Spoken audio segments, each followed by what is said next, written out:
SuperTalk Mississippi media production. This is Jack Hoffman. For nearly 31 years, Tico's Steakhouse has been a staple for fine dining in Jackson, Mississippi. I would like to invite you to come experience our family tradition of our hospitality, sizzling steaks, and healthy poured beverages. Call today or stop in and experience Tico's in the second generation. With locations in Ridgeland on County Line Road and now on the Square in Oxford. This is Gerard Gibert, and thank you for listening to MidDays here on SuperTalk Mississippi. MidDays with Gerard Gibert is on the air. MidDays with Gerard Gibert is powered by C-Spire. Power your home or business with C-Spire Fiber. To learn more, visit supertalk.fm/C-Spire. C-Spire Fiber powers SuperTalk Mississippi.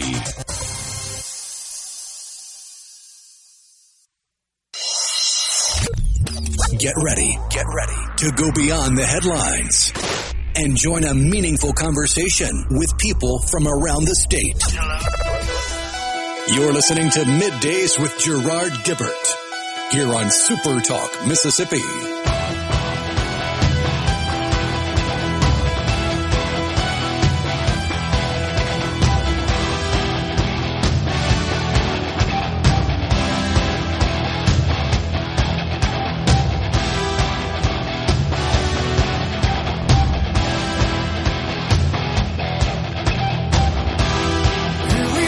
Good morning, everyone, and welcome to MidDays, SuperTalk Mississippi. I'm your host, Gerard Gibert, along with Rhino in the Element Wealth studio, guiding you through the middle of your day with facts, fodder, and fine music. Morning, Rhino. Howdy, howdy.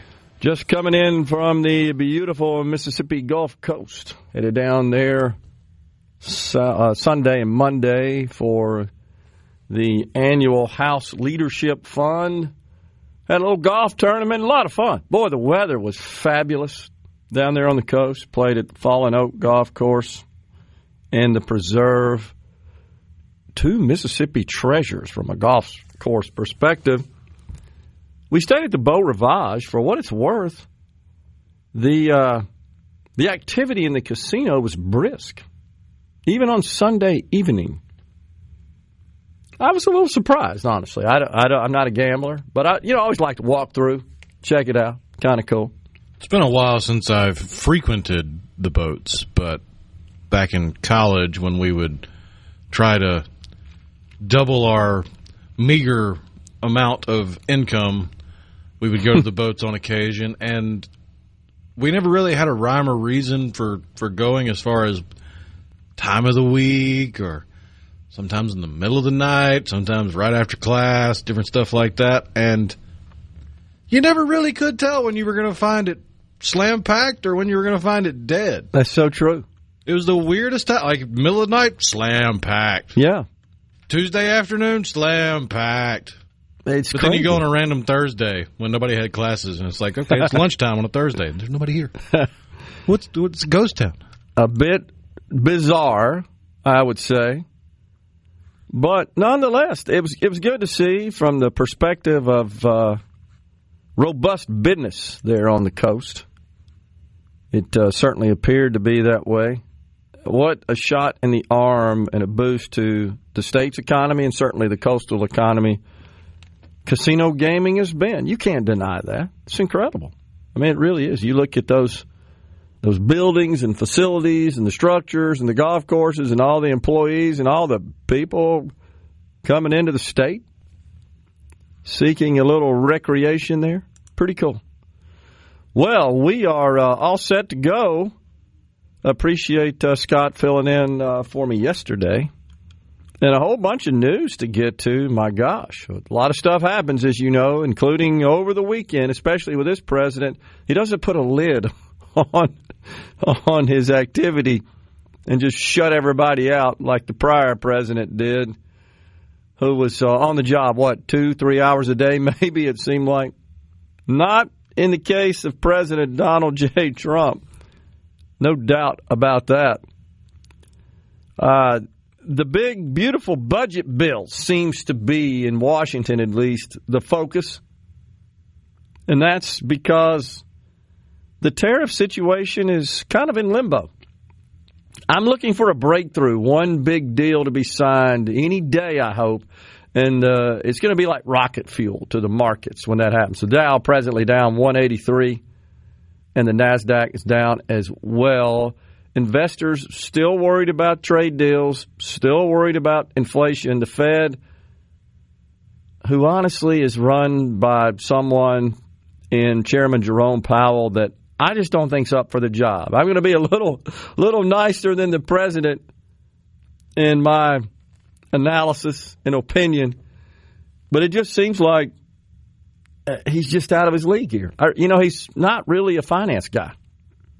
He's an attorney, and that doesn't mean he doesn't know finance, but he doesn't really have that sort of robust economic background I think suits such a person for that role.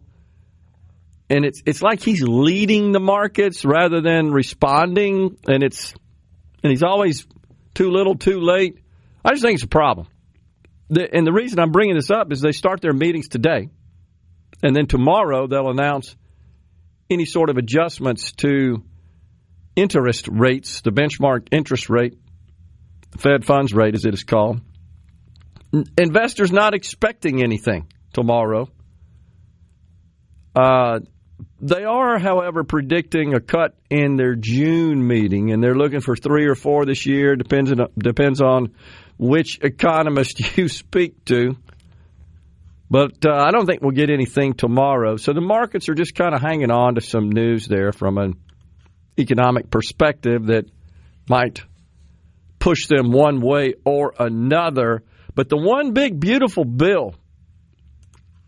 Now, I've consumed lots of articles and information, as I'm sure you have, about the one big, beautiful bill.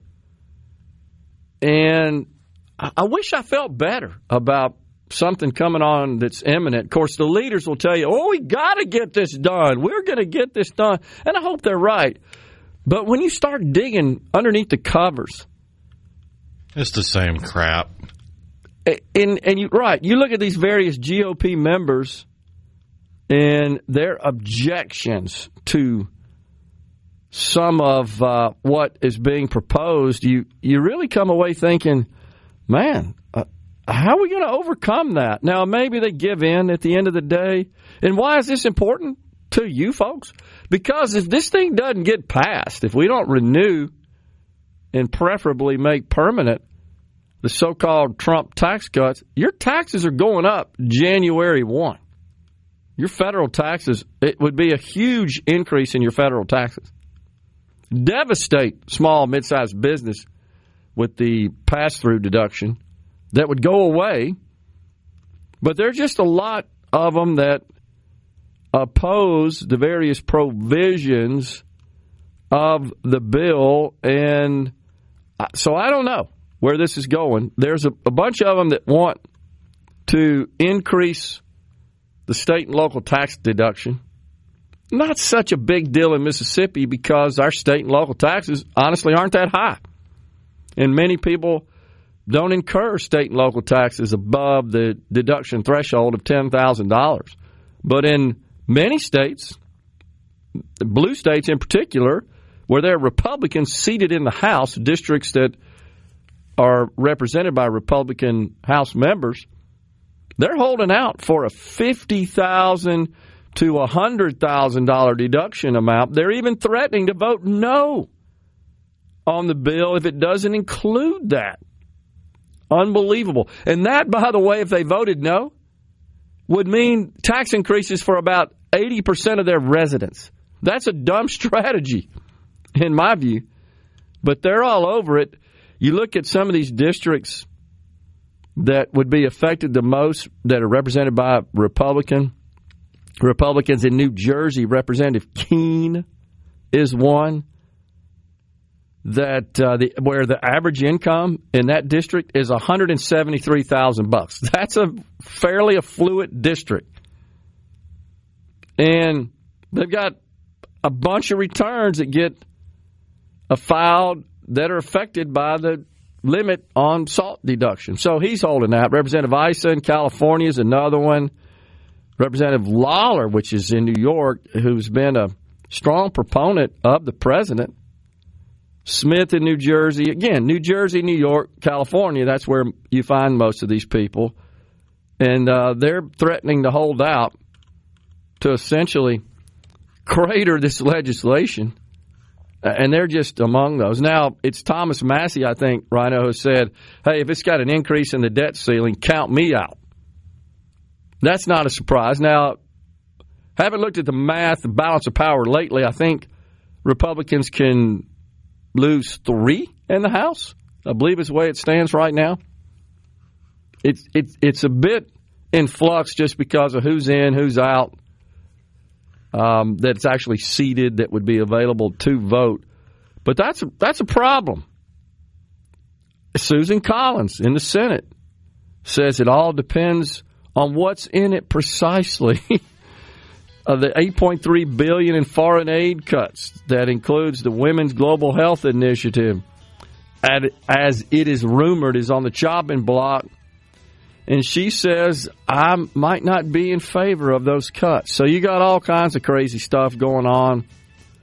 This is about to become the biggest issue in the country in Washington because, one, we're running out of money in a month if we don't raise the debt ceiling. That's a problem. 2, the Republicans need to get on the stick to get this thing passed so the economy responds positively to it to ensure they can retain control of the houses in the midterms. We're stepping aside for a break right now. We got more in store for you on Middays. Stay with us.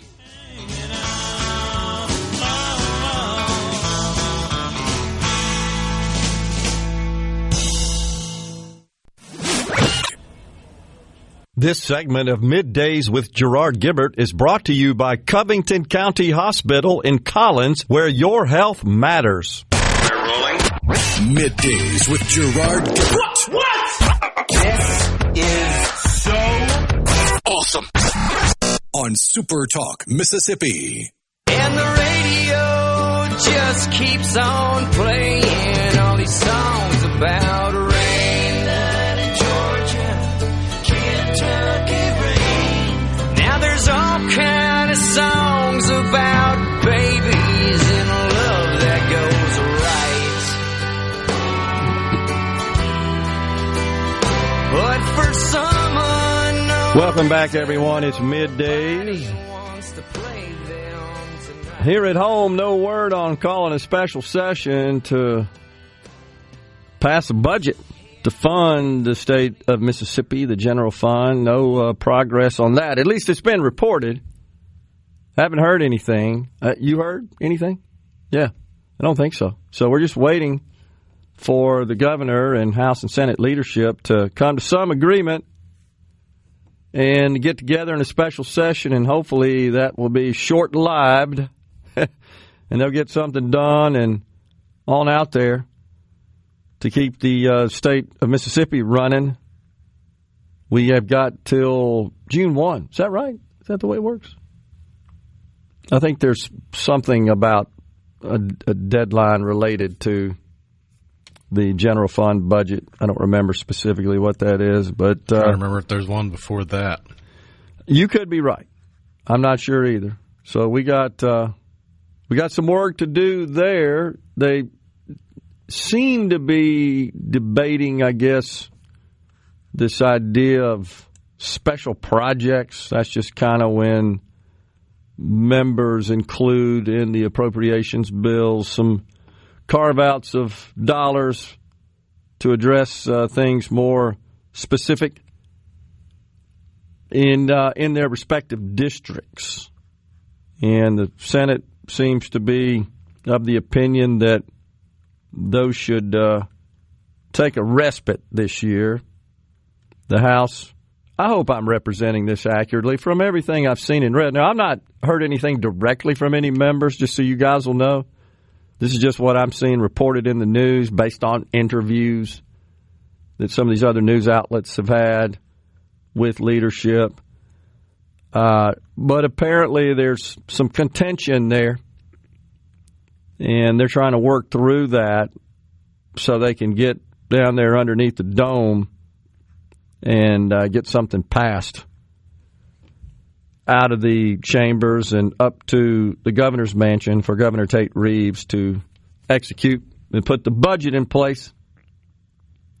I think the way the tax bill went down is still, I think, putting a bit of a wedge between the two sides of the Capitol there. It's just a gut feel. Nobody's told me that, so just an opinion. Nothing more, nothing less. Just feels like it. A lot of talk about it and see where we go. I know the members are kind of antsy, knowing that we could be called any day, and we got to head to Jackson to work through this deal. We'll see where all that goes. It's also Senator Rand Paul over in the Senate. He also said that he can't support any legislation that would raise the debt limit. And the proposal, by the way, in this framework is $5 trillion, which is expected to cover the increase in our debt for 2 years. So looks to me like the Congress is expecting $2.5 trillion deficits on average for fiscal years 26 and 27. We're in fiscal year 25, of course. That ends September 30th in the federal government. Just doesn't seem like there's any end in sight. Senator Ron Johnson of Wisconsin, I've seen him say this many times in interviews, that he won't vote for a bill unless it reduced spending to 2019 levels. Really wouldn't be that difficult. That would take a couple of trillion of cuts, by the way. How did we ever survive? Yeah, I hear you. Just 6 short years ago. And it is unbelievable that it's gone up that much. I agree with you, that we've gone from $4 trillion and change to nearly $7 trillion in 6 years. But much of that, again, Social Security, Medicare, and Medicaid, and there's no appetite to touch those. A little bit maybe on the Medicaid program, but, you know, the Republicans are getting blasted by the Democrats. They're going to cut your Medicaid, and Republicans are quick to point out. I heard an interview this morning with Mehmet Oz. He's the guy that runs CMS, Dr. Mehmet Oz. And he was talking specifically about cuts to Medicaid. He said, no, we're not cutting Medicaid. We're cutting the rate of increases, which, of course, in the halls of government in Washington, that's a cut. A catastrophe awaits. We're actually cutting the rate of increase. Imagine your home budget. Oh, my gosh. It's not going up, but a little bit. Doom and gloom city, right? That's the way they operate in Washington. But Ron Johnson says there's a growing group of us that are insisting on returning to pre-pandemic level of spending. I'm all for it there, Senator Johnson. Please produce a budget. See, these guys are all full of this lip service.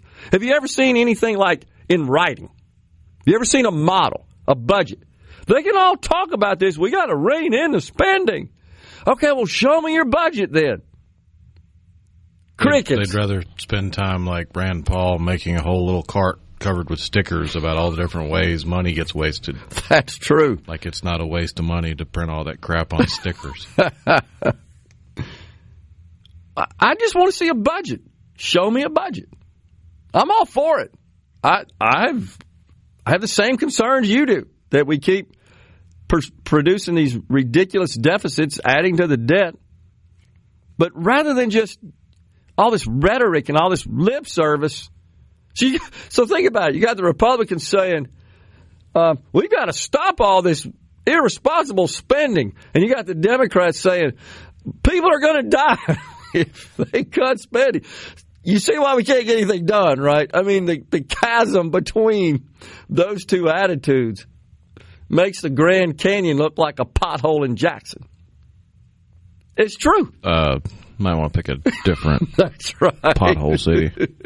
Because there are some big ones. That's true. Swallow a whole car. Oh, my gosh. Well, I just want to see somebody produce a model that shows, yeah, look, okay, Ron Johnson, show me a 2019 budget. Do it. But that would cut into Thomas Massey's time building all those little clocks he likes to give away to his supporters. That is so true. Oh, gosh. And then you got... They might get in the way of somebody like Chip Roy getting in front of the camera. Chip Roy loves it, doesn't he? Oh, I tell you. At it again, by the way, you made me think about it, was Marjorie Taylor Greene. And she's taken on this issue of just these unnecessary wars, right? And many Americans share her views on this. I'm one of them. She said all the narratives are starting to wear off. She posted this a couple of hours ago.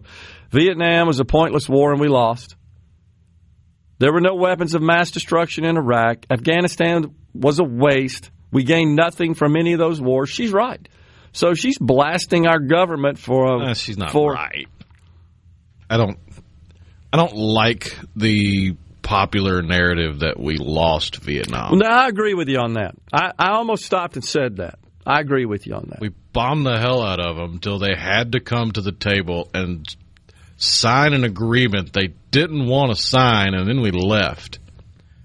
It's not our fault the people that were supposed to be there couldn't maintain it. Yeah. That's not on us. A vacuum, it's not our loss. A vacuum was formed, and the right people didn't fill it, is the bottom Correct.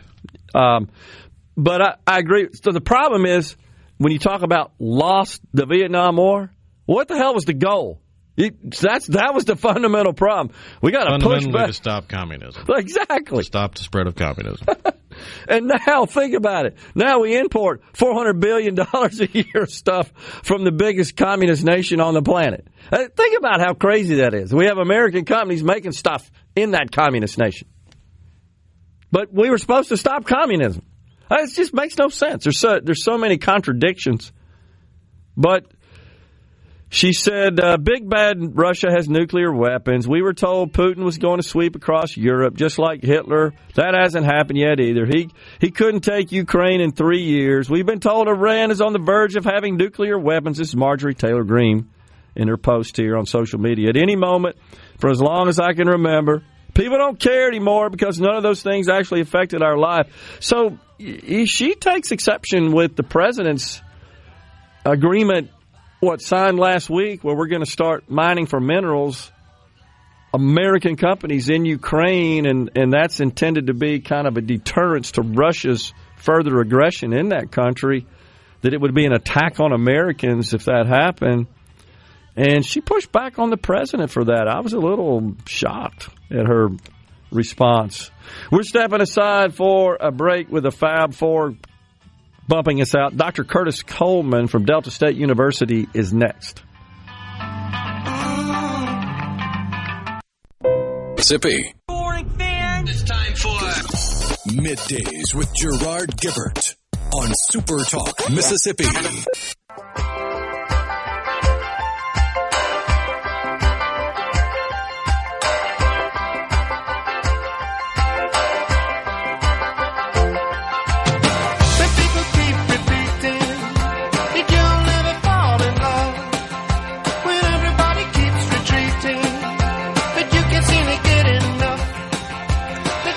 Welcome back, everyone. It is a Middays, and we are live in the Element Well studio. We're still waiting to get connected to Dr. Curtis Coleman, Vice President of Admissions from Delta State University. We were going to talk to Dr. Coleman about new free tuition program for Mississippi students at Delta State. We've got Andy Berry. He's a senator who represents District 35 at 1205. He is the executive director of the Mississippi Beef Council as well. And we'll get his thoughts on the legislative session. Right now, of course, the big focus, as we discussed earlier, is getting a budget done. And hopefully our leadership in the House, in the Senate, the governor, can work out something, get together, and post-haste pass something. This should not be a protracted special session. Seems to me like one day ought to do it. Senator Josh Harkins informed me that the cost of one day is about $86,000, and I think he's worked with DFA, Department of Finance Administration, to compute that figure, that sum, as the amount.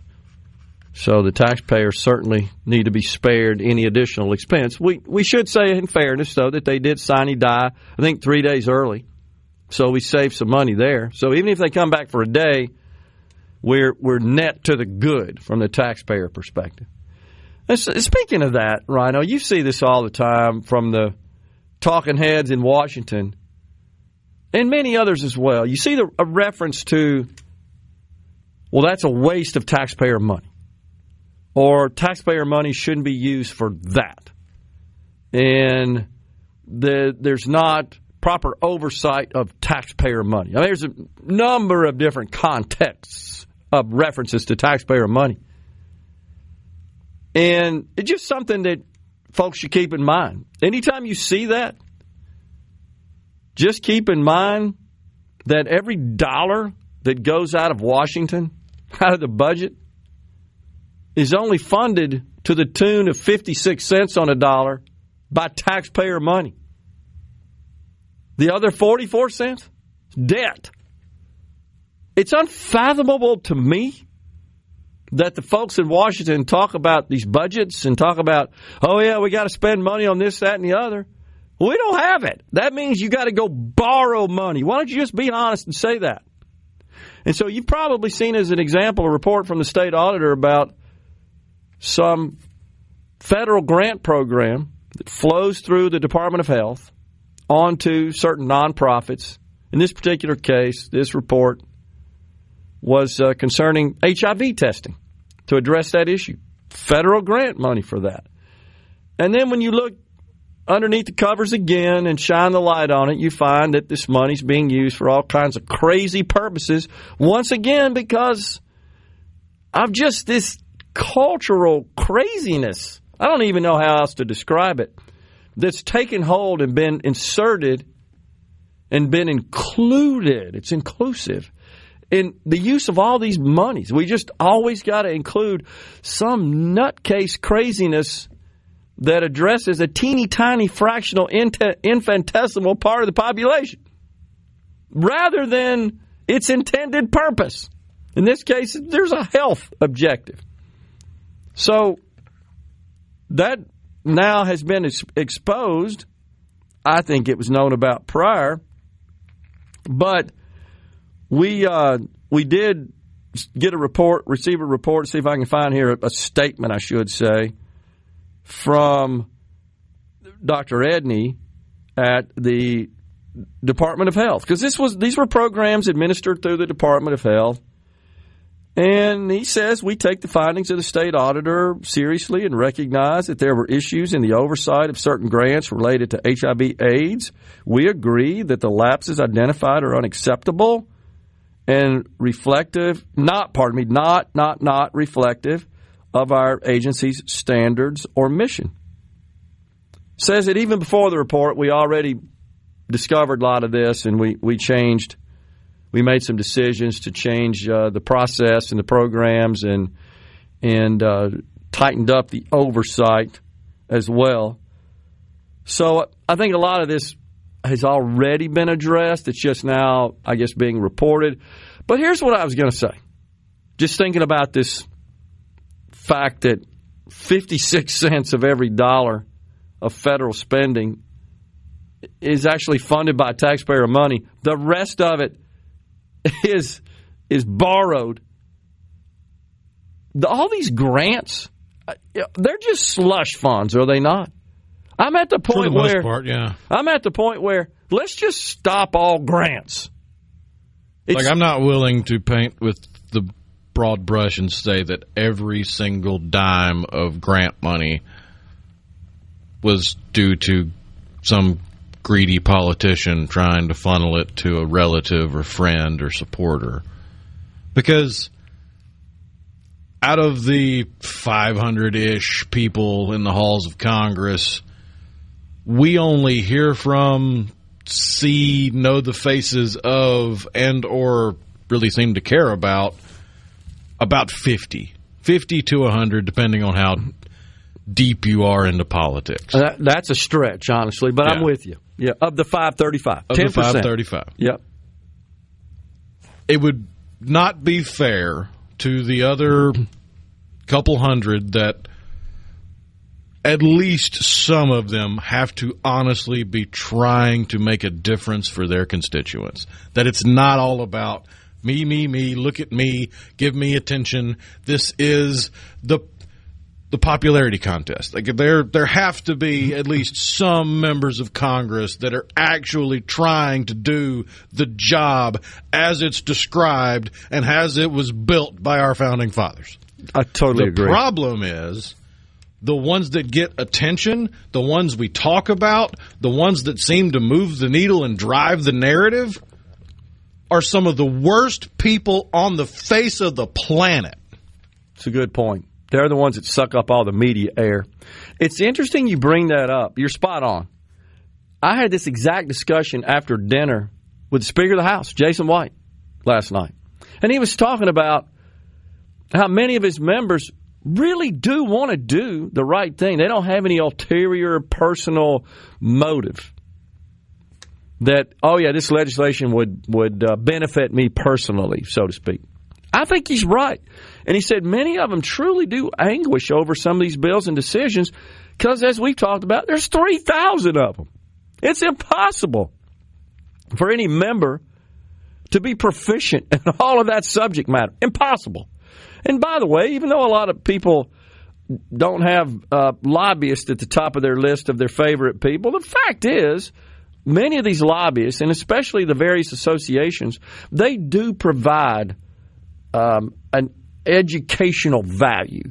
They're the ones who will sit down with the members and explain aspects of legislation, provisions, things that relate to the industries that they deal with, that they represent.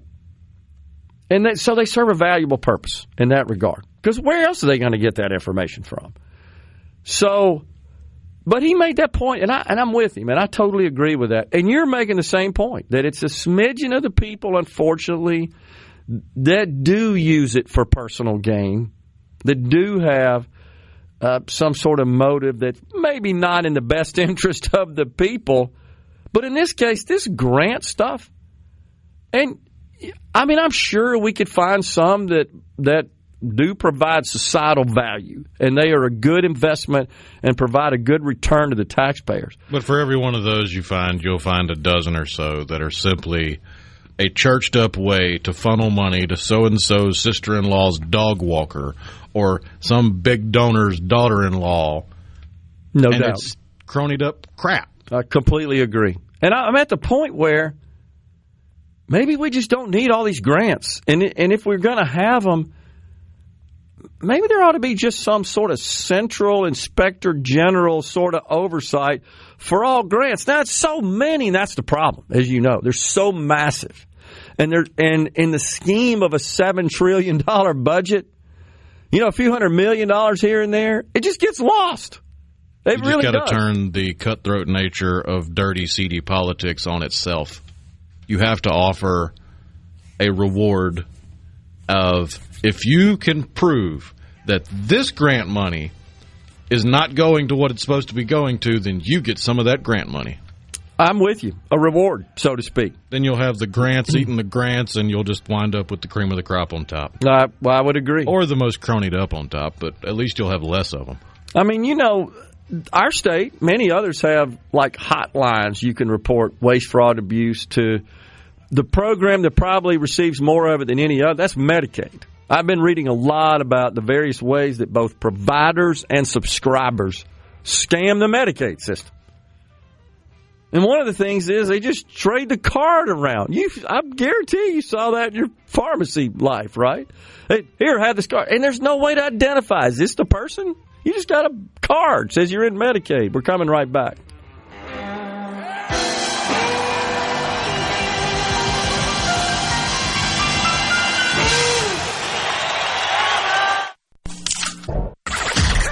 Come on. Middays with Gerard Gibert.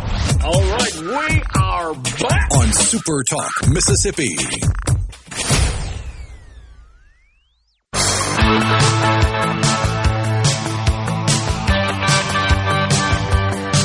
Welcome back, everyone. It's Middays. We're in the Element Wealth studio. So I'm just going to close that discussion out. Just this grant stuff. I don't understand how the members of Congress can be talking about spending money and appropriating money for things like all these grants. Even here in Mississippi with this controversy about the HIV and AIDS testing.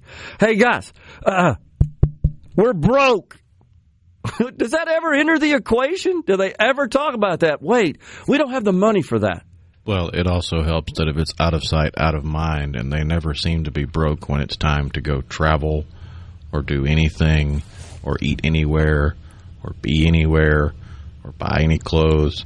They never seem to really be connected to the people of which are the people that they represent.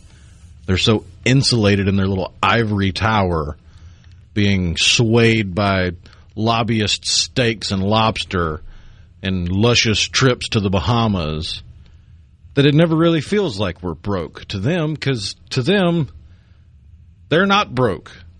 They're sitting on the pile of cash that everybody who is broke had to send up there to them. And that's part of the problem is, to your point, there are no consequences. There are no consequences. You don't feel it, right? And I just don't see what's going to break the cycle at this point. I really don't. Fed up. I guess so. But I'm disappointed to see even the president say, yeah, we got to increase defense spending. Now, there are two categories of spending, and Senator Roger Wicker, of course, who chairs the Armed Services Committee, has been vocal the last few days about pointing that out, that, yeah, we're spending more money on the Golden Dome and some of these other things, but not sort of the core Pentagon services and typical use of that money that goes to the Pentagon. And he's warning that, hey, we're increasing that spending, but not at the rate that it needs to be. And I'm thinking, once again, hey, we're broke. Well, the recent announcements from Secretary of Defense Hegseth in any other industry would be welcome as, that's going to be some savings, because what's usually the number one thing in the budget is labor, people. And the recent announcement that there need to be cuts of up to 25% of the 4-star generals. Yeah. Some of the highest paid people in the Pentagon. Yeah. Usually they'd be like, they're trimming the top of the tree. Except it's the defense industry, and even though those dudes make a handsome salary, it's peanuts compared to what they spend on the tools they use. Totally correct. Totally correct. I mean, it's more about the optics of that, the image it projects, than any economic substance. To your point there, but I just wonder when we ever stop and say, "But guys, we ain't got the money for that." When do we ever say that? Does that ever even come up? I don't think it does.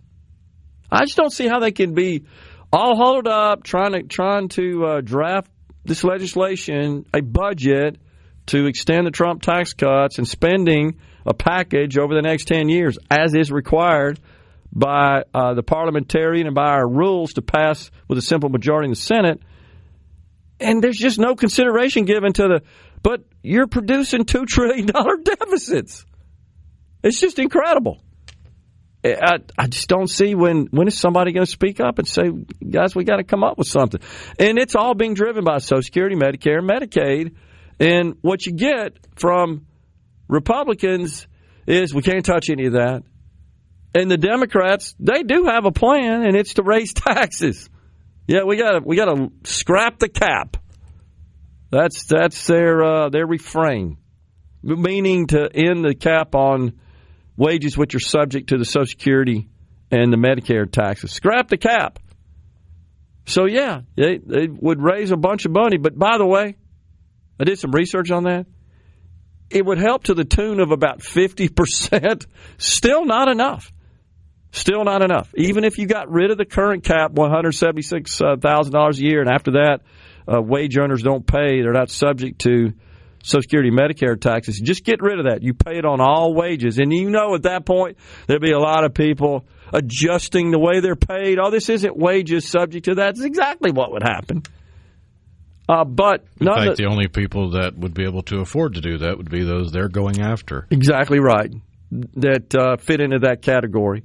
Anybody that's just north of that cutoff is going to get, well, I can't say what they're going to get. Yeah, exactly. But the point again being that it helps, but it's not a solution unto itself. It's not an exclusive solution. You've got to do more than that. But that's at least they've proposed something. But on the Republican Democrats side, ever proposed anything that was an actual solution and not a knee-jerk reaction? Let me think about that for a minute. No, it's the bottom line. It just would be refreshing to see a legitimate plan rather than the lip service. That's all I'm saying. And I'm not trying to be critical here of the members who truly do want to get something done, but they're, of course, subject to the whims of leadership as well. It would just be nice to see somebody sort of take the reins here and say, look, we are going to address this thing on a holistic basis and really work on trimming all these deficits that we have. Just don't see anything coming out of Washington to that effect. We're stepping aside for a break. It's Fox News and SuperTalk News. Now we got Dr. Curtis Coleman, Vice President of Admissions for Delta State University. Stay with us.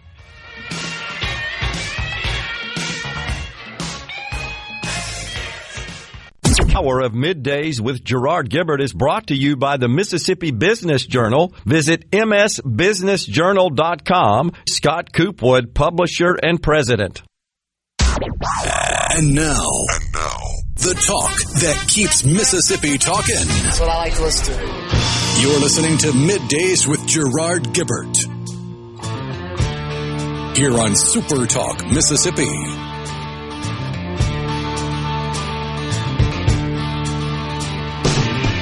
Winter is here again, oh Lord.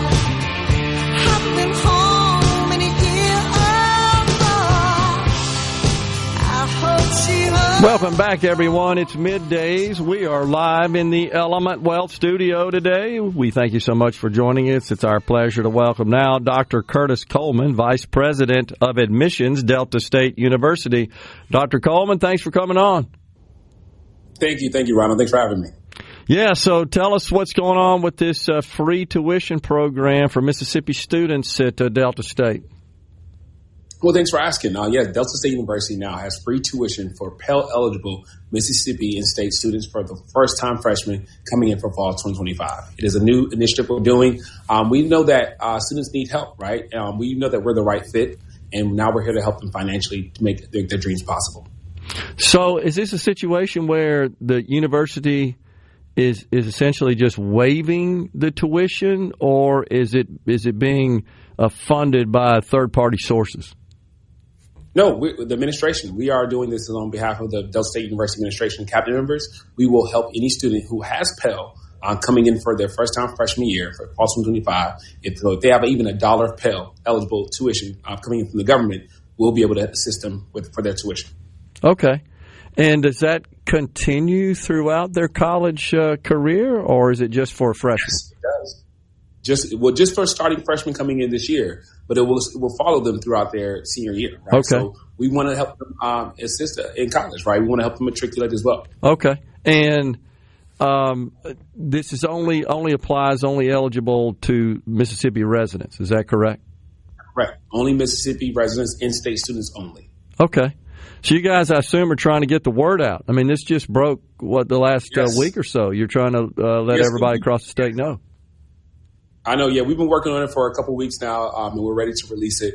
On behalf of the administration at Delta State University, I just get the privilege to announce it and to be the front runner and face of it. But it is something that we've been working very tirelessly on. We want to make sure that students in state especially have the ability to excel and go to college. We want to show them that this is the right fit and right place for them.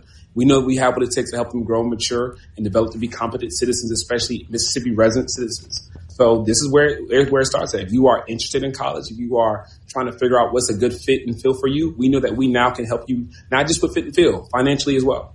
Yeah. Okay. Well, so do you expect, Dr. Coleman, as a result of this action, this essentially financial boost and financial aid, if you will, you could call it that, and the fact that you're waiving the tuition, to increase enrollment? Yeah, it's not typically a waiver though. Okay. We are basically giving a scholarship scholarship to those students. So if they are Pell eligible and they still have a balance up in their account, the scholarship will then cover the balance. I see. All right, so it's a scholarship, and those to be eligible, you just indicated that they have to be in the Pell Grant program, right? Yeah, Mississippi State residents, they have to be Pell eligible, so you have to file the FAFSA to figure out if you're Pell eligible. Okay. And then also first-time freshmen coming for fall 2025. We can't guarantee it just yet for the upcoming or future years. So right now, we can say that for the first-time freshmen coming for fall 2025, we will cover the remaining balance if you are a Pell eligible student. I got you. Is the student still responsible for all the other costs associated with an education there, that their lodging, et cetera, housing? Right. Housing and fees are still a responsibility on the student, but largely not a large amount based on what tuition has been in the price. We know that overall nationally tuition has been rising. College now is almost over 100% more than it was just 20, 30 years ago. Wow. So we want to be able to cover the large bit of it, the large grid of it, which is the tuition price. Okay. What is the tuition price at Delta State? How does that work? Is it priced per hour? What's the cost model?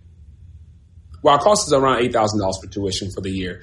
And it is basically, I think want to say I'm still new here, so I may be a little bit down on my stats, but we have held the cost of tuition for the last 2 years, I believe, right? So we've held it still for a while, even though inflation has been tremendously growing in the past couple of years. So at $8,000 for tuition for the year, and whatever's left over, we'll recover it. I think that's a good deal, if you ask me.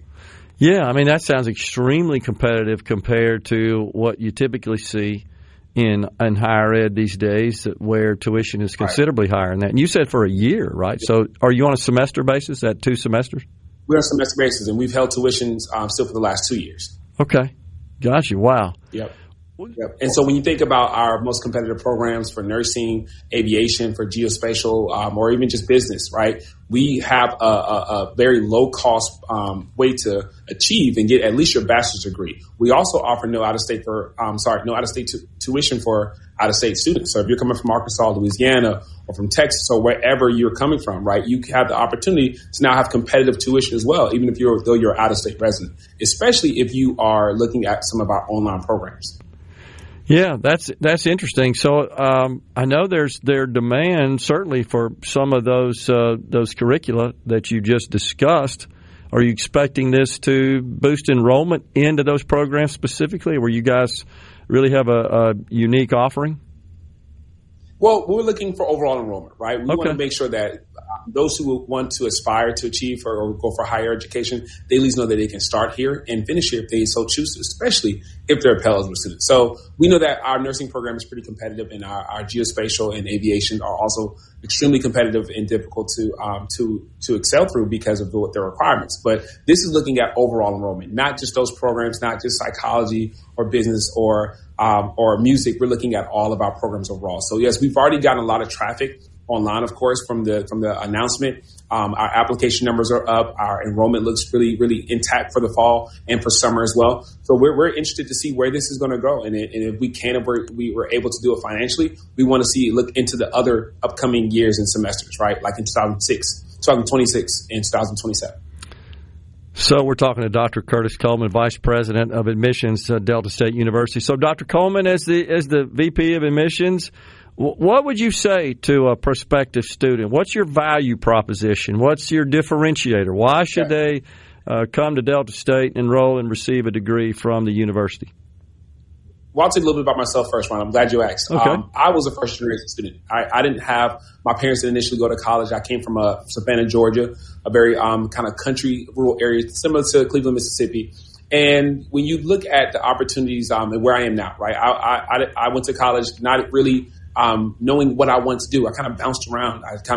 I chose 3 different majors, and it took me 5 years to graduate, but I did graduate. But what that college experience brought me was the opportunity to be around like-minded individuals, to surround myself around faculty members who achieved great things, to surround myself around peers who were going places, right? And that grew my aptitude for excellence. That grew my aptitude for what's out there, the world itself, and that exposed me to so many different opportunities at the higher education level. So what we're trying to provide here is really opportunity and access. That is the heart of it. So if you are interested, if you are on the fence, this is the place where you can get your start at.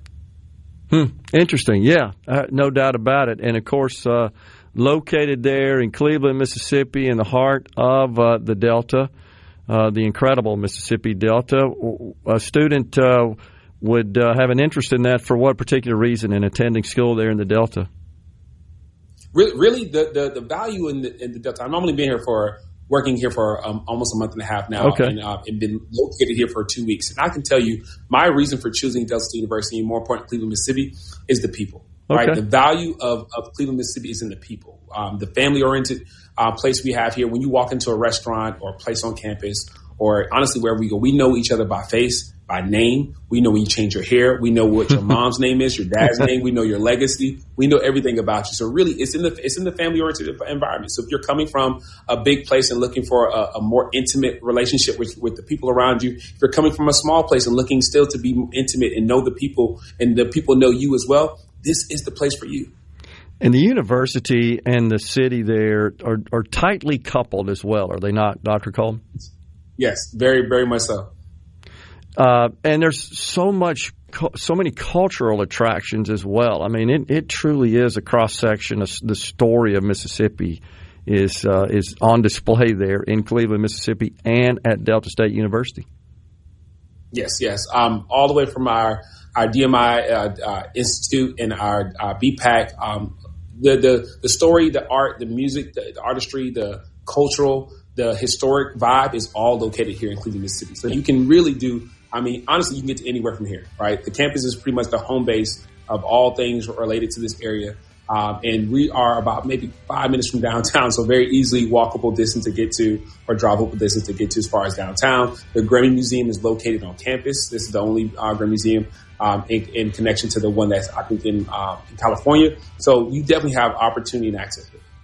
Appreciate the report there, Dr. Curtis Coleman, Vice President of Admissions, Delta State University. Thanks for the update there, Dr. Coleman, on the new program, scholarship program. If you're a Mississippi resident and you're in the Pell program, you can go to Delta State without tuition. Sounds great. Appreciate it, Dr. Coleman. Thank you, man. Thank you, Rob. We're coming right back in the Element Wealth studio.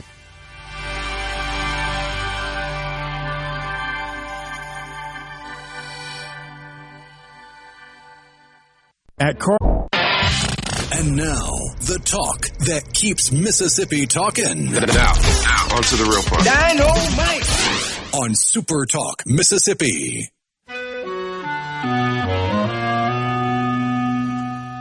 Some people say a man is made out of mud. A poor man's made out of muscle and blood. Muscle and blood and skin and bones. A mind that's weak and a back that's strong. You load 16 tons. What do you get? Another day older and deeper in debt. St. Peter, don't you call me, 'cause I can't go. I owe my soul to the company store. I was born one morning when the sun didn't shine. Welcome back, everyone. It's Middays. That's old Tennessee Ernie Ford. He's from Mississippi, isn't he? He's from Mississippi. I think he was born in Tennessee. Okay. I don't remember if he spent any time in the Magnolia State or not, though. I don't know why I've got in my head there's a Mississippi connection there. But we're back with you, though, in the Element Wealth studio. We appreciate Dr. Coleman for joining us. So I couldn't help but think while we were on the interview, we had just been talking about grants, and here we are talking about Pell Grants. And look, those could have some noble application and use. I'm just pointing out that what do we say no to? Maybe that's not the thing to say no to. Because until we start saying no, it's $2 trillion deficits. That's the point. I just don't see anybody saying no. I don't see how you run the place like that. Talking about the federal government in that particular case. And let's see, someone said something, if I can find it here, Rhino, about, hey, look, all we got to do is cut the foreign aid And, yeah, here we go. Cut the pay raises, cut the special interest, cut all overseas funding, problem solved. I wish it were that simple. I really wish it were. That's like less than a fraction of an infinitesimal, small, tiny amount of petty cash. In the scheme of things, we're talking about $2 trillion deficits. You could fire every federal employee, shut down every federal agency. You still have $500 billion deficit. Foreign aid, I know that aggravates people. I'm one of them that it aggravates. But just in terms of its composition of overall spending, it's nothing. It's less than 0.6%. It just doesn't move the needle. And there's no serious talk about major changes, which are what are needed to rein in the deficit. Stop adding to the debt. I wish it was that simple. I really do. It's just not. The something else that came up as well is a real ID. I got a notification there when we were on break that traveling with a real ID is supposed to take effect tomorrow. You can fly now. It's been extended. Check me out on that. I just got literally a news update on the phone here from one of the news outlets saying that, it's literally breaking, that maybe there's been sort of a change in the policy. I guess it'd be a delay in its implementation. You seen anything related to that? I had a hard time finding it after I got the notification. It kind of went bye-bye. But we'll see what's going on there. I was a little surprised to see that there maybe is some break in that. The president, by the way, is currently meeting with the prime minister, newly elected prime minister of Canada. And the markets are reacting positively because it's expected that they're talking about a trade deal. He said this morning, the reason Canada's coming is because they want to do a deal, that everybody wants to do a deal with the United States. So now it's back down again in the 220. But it shed some of its losses. Yeah, there's no extension. There are workarounds that are being reported by various news agencies. Like this headline from Fox 56 Wolf. Travelers without real ID face extra steps, but can still fly, DHS secretary says. Okay, gotcha. Well, I knew there was something to it, but it sounds like it probably came from Secretary Kristi Noem and her comments in oversight hearing that's still going on, I think. Okay. Yeah, I think when she right. is allowed to speak. The few clips I've seen, apparently the Democrats are ask a question that's not really a question. She tries to answer, reclaiming my time. Another question that's not really a question. She tries to answer, reclaiming my time. Oh, my gosh. Okay. Good grief. On the C Spire text line, Tennessee Ernie Ford was born in Bristol, Tennessee. Born across the street. He would have been born in Bristol, Virginia. How about that? That's John from Meridian on the Road. That's some interesting trivia there. I didn't know that. I saw some tweet this weekend and made me think of that there's some table set up somewhere in the Baltic nations where three of them border each other, that there's some table set up where three people could sit at the table and have lunch together, and each one would be in their home country at this point where three countries come together, their borders intersect. I can't remember the nations, though, and what that was, but I want to say it was the Baltic region of the country, like Romania or something like that. Yeah, it's a triangular concrete table that sits on the borders of Slovakia, Hungary, and Austria. Okay. Well, I was close. I was in the area. And that's kind of cool. Located in the village of Sunovo, Slovakia. There you go. That's a little fodder for today, for sure. Let's see. On the C Spire text line, you might be thinking about Tennessee Williams, born in Columbus. You could be right. Thank you for that. I knew there was some connection there. Yeah, the only connection I could find with Tennessee Ernie Ford was an album that he released in '62 called Mississippi Showboat. Yeah. I saw that as well. Mr. and Mississippi, recorded in 1950. Is there something to that? Mr. and Mississippi that I found is a connection. I think that's a song, if I'm not mistaken. Mr. and Mississippi, yes, popular song. Written by Irving Golden, published in 1951, recorded by Tennessee Ernie Ford in that year. Okay. There's a connection, I guess. Let's see. Gary in the Berg says to all the time request line, how about some dope smoking, maggot infested 60s hippie music? Woodstock, the epicenter of the beginning of cultural decline and takeover of the American education system and media. We were all going to live in communes in the land. Dr. Timothy Leary, remember him, Gary? I've talked about him before on the program. We ought to find some sound of him where he says, what does he say? Tune in, turn on, and drop out, I think was his. He was an LSD guy, promoted the use of LSD. Was he a Berkeley professor, I think? Turn on, tune in, drop out. Yeah, that's what he said. And basically he was telling students while he was employed by the university, drop out of school, turn on, do all the LSD you could possibly stomach, I guess, before it kills you. But, I mean, he was kind of a spokesperson, an iconic figure of that cultural revolution that Gary is talking about, just that sort of carefree, commune, dope-infested life. Yeah, it did seem to turn things around. Mike from Columbus says the Democrats and many others want the tax bill to expire so they can blame Trump for raising taxes. That's going to be kind of tough to convince the American people of that, but I hear you.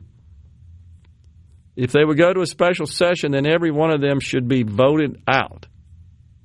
If they go to well, they're going to a special session. By the way, Representative Fred Shanks texted me and said, yeah, if they don't get a budget done by the end of June, the governor, according to our law, can actually produce a budget on his own.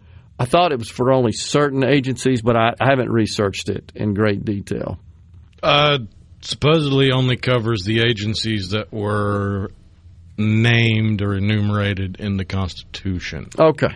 So if any agency has been created since the ratification of the state constitution, then if he does produce a budget for those agencies, I'm sure someone will sue and question the constitutionality of it. That makes sense. As far as voting them out, I guess I would keep this in mind. A lot of people, I think, would have the attitude that, well, it wasn't my representative that was in the way, it was yours. That's what we get all the time, right? Yeah, those bums, except mine, of course, which is why incumbents are so likely to get reelected over and over and over again. Jerry in Waynesboro says, we need some Tea Party.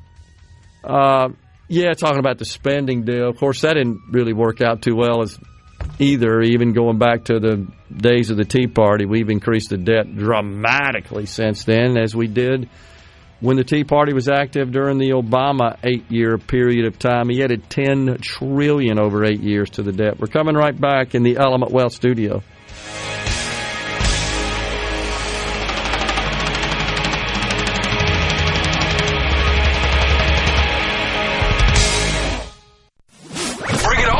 Middays with Gerard Gibert. It is on SuperTalk, Mississippi.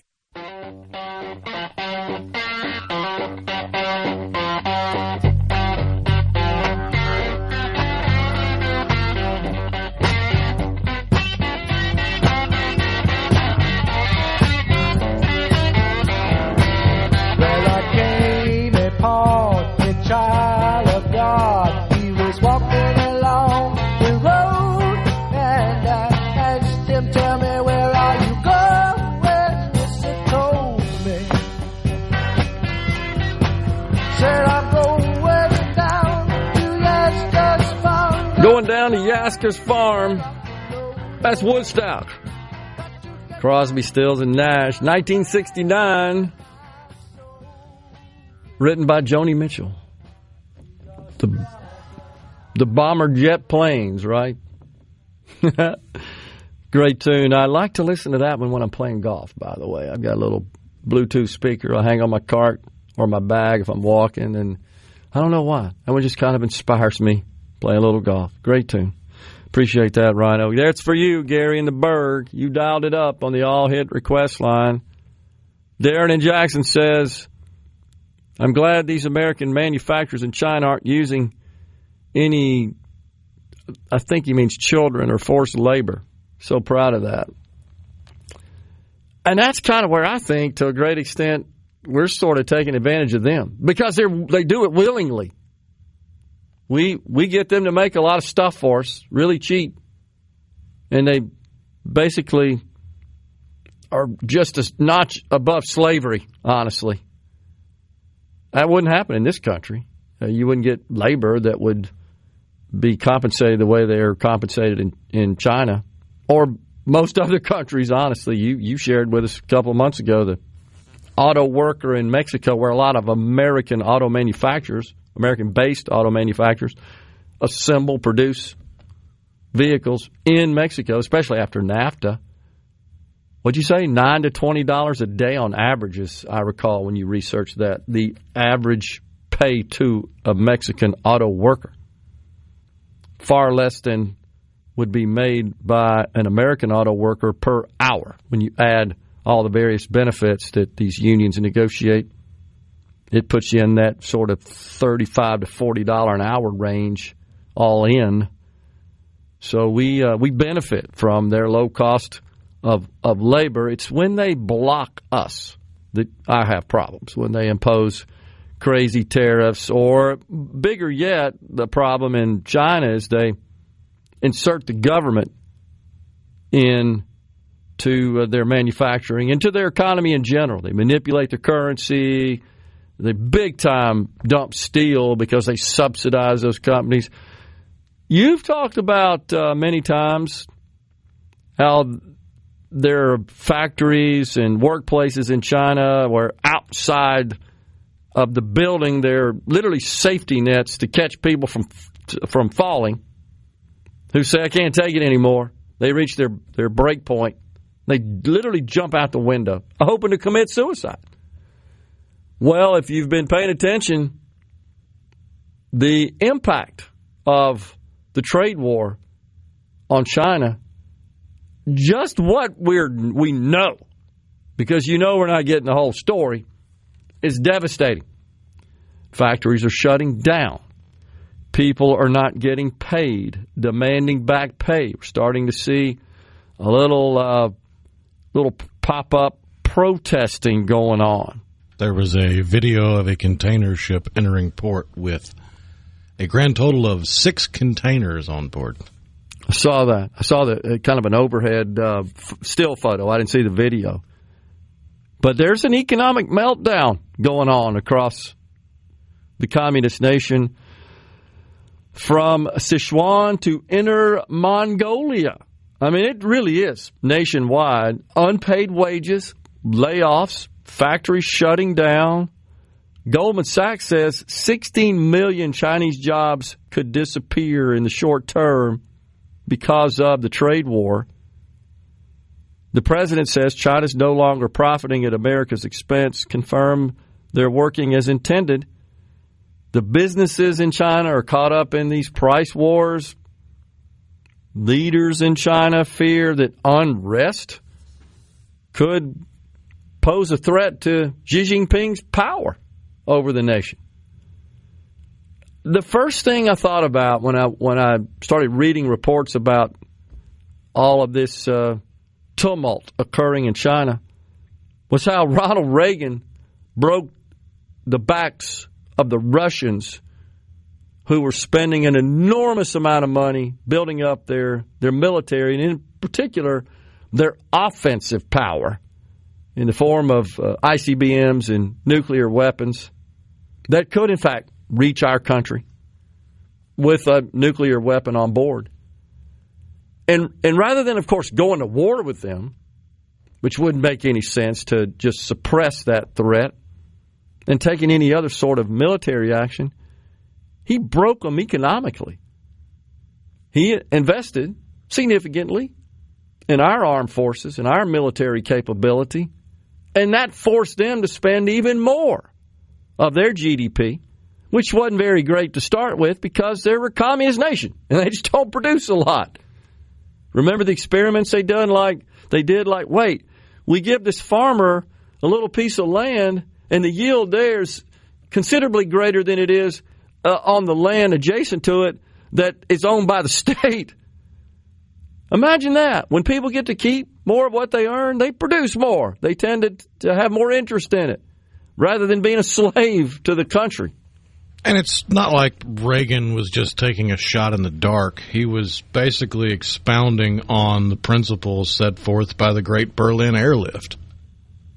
Capitalism, in and of itself, can provide much better than communism ever will. But they being the Politburo, those in charge in these communist regimes, they don't want the people to know anything about that, do they? Now, it was a lot easier to hide that information from the population back in the 80s, to the Reagan era, pre-internet and all the other content we have floating all over the place, across the globe. That's happening in China now. They're starting to get a little glimpse of what Western life looks like. And, I mean, honestly, if it weren't for the fact that they literally would be executed if they protested too much, they spoke up, I think you'd see civil unrest. But I think we're getting close to it, honestly. If this continues, if there's not some sort of breakthrough with China, and perhaps this is a good strategy on the part of the president without doing anything but just flexing our trade and our consumption muscle, our tariffs. I mean, it's causing major harm right now to what I believe is our most ardent foe in the world, and that being China. And even the president said, we don't want to decimate the people. We don't want the people to suffer. Hey, Xi Jinping, get a hint. Come to the table. Work something out. Just do something reasonable and fair. Quit manipulating your dang currency. Quit lying about everything, which is almost accepted in the world of communism. If that achieves whatever it falls apart when the spotlight of truth is shined upon it. No doubt. Because it's a one big lie. It's deception. It's duplicity at its finest. It's built on that. And it's because it's in direct conflict with human nature. That's why it falls apart. Even the Democrats in this country don't get, when people get to keep more of what they earn, they tend to produce more. It doesn't help that it's entirely fabricated from the mind of a lifelong moocher. Who's that? Karl Marx. Oh, exactly. That dude did absolutely nothing of value or merit in his entire wasted life. That's so true.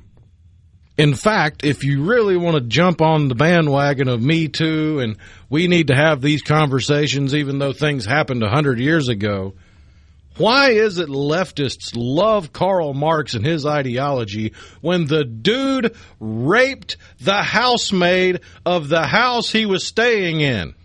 That's absolutely true. He was a despicable person. There's no doubt. I mean, besides his ideology was sick. He as a person was a lowlife. Scott and Clinton says, talking about the possible special session coming up here in Mississippi, it will probably be a 2-day session as someone inevitably will hold the bill on a motion to reconsider. You could be right. Dan in Hattiesburg, Gerard mentioned talking heads so you could play Once in a Lifetime, please, Rhino.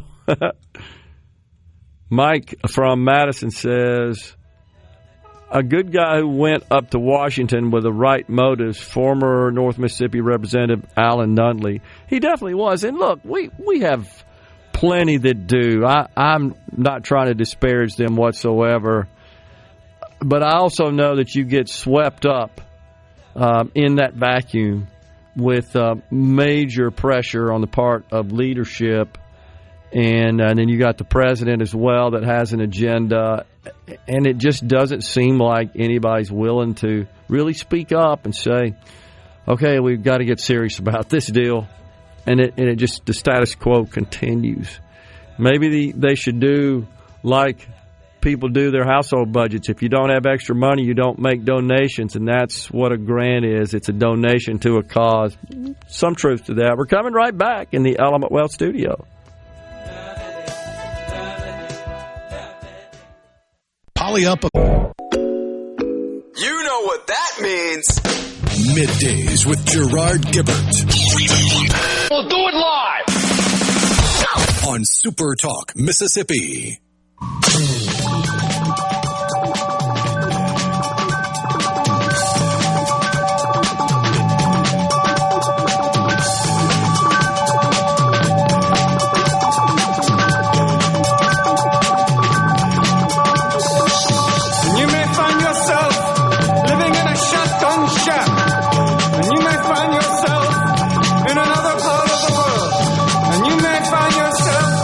Well, I guess the markets didn't like what they got out of the meeting between President Trump and Prime Minister Carney of Canada, because the Dow now has fallen further, 318 points at this moment, the NASDAQ down 138.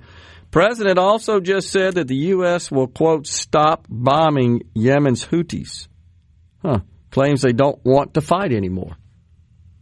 Must be the result of some intelligence shared with him from our intelligence organizations. On the C Spire text line, talking about grants. All grants should be subject to an annual audit. Well, they generally are. It just depends on the level. It's difficult. It requires a bunch of people. It costs a lot of money. And you could end up spending a lot of money and drilling a dry hole is part of the challenge there. Or if it really is a slush fund for politicians and their relatives and friends and supporters, then they're connected well enough to, that was just a clerical error. Yeah, which is always a problem when you're doing audits. And then the other issue, is that many of these grants and these programs, the use of the funds can be somewhat vague. It can be super high level. Right, exactly. That's why they end up being slush funds. Super high level, very general terminology. And money could be spent a certain way. It's like, okay, does that qualify? It becomes very subjective, is the point. And this is why I'm just saying... These monies shall be used for the feeding of those within the constituency that might be feeling hunger. That's right. And they excuse that as well. We got the card. Let's go get a lunch. We're all hungry, right? We're all constituents, right? We all fit the mold, right? It's kind of like benefits for disabilities, Social Security. I get a headache once every couple of weeks. Okay, disability benefits. That's the way it works. And for some, you're right. Meanwhile, others that have genuine disability needs can't jump through the hoops. Agree. You're right. It seems upside down, seems perverted in that respect. Because they caught one of those not my problems on a bad day. Exactly right. I just think maybe the whole notion of grants needs to be revisited. Now there's some talk that Mississippi Public Television is at risk of closing down because of loss of grants. And then it makes you wonder, well, okay, we're broke. Why are we sending money for that purpose? It's like running your household. We ain't got enough coming in to pay for everything we're spending on. We got to start making some decisions here about what to eliminate. Maybe that's something that should be on the chopping block for elimination. Which I think is why a lot of people point to stuff like foreign aid, because foreign aid to the federal budget is like Netflix to your home budget. Agree. We don't have the money for it. You don't just go, well, we don't have the money, let's cut the house in half and rent out the second half over there. Usually go, no, can we tighten up? Do we have to have Netflix? Yeah. Do you really need that Crunchyroll subscription? Yeah. Do we have to have the box that comes once a month with 14 toys for the dog?